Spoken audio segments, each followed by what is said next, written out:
经比模型增加武汉肺炎病例，全球累计443例，1年内饮食经验无本土病例。疫情指挥官坚持中共，台湾社区相对较安全，不过国外确诊人数但仍新增加400人卡加，限制做好感染防治。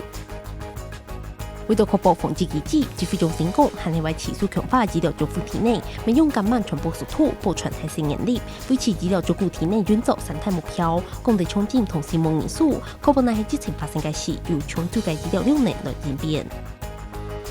行政宣布进行3批件，前新闻实施由基本电子支付、电子票证同信用卡4种方式，使用到今年底，请处于19份同商用来连接，无限制年龄，2300万嘅国民同15万嘅有機會填嘅外泄同流失配額攞出來量。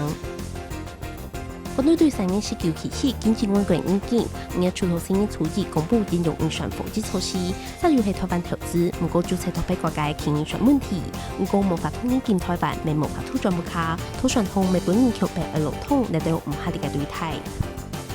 俄羅斯對6月初期起雖然天天開放，不過中小企業對未來動手，新業務營業率升高到5.8%，1/3嘅公司面臨破產風險。政府提出吸引納稅同模式貸款嚟到措施，不過幫助還係有限頭。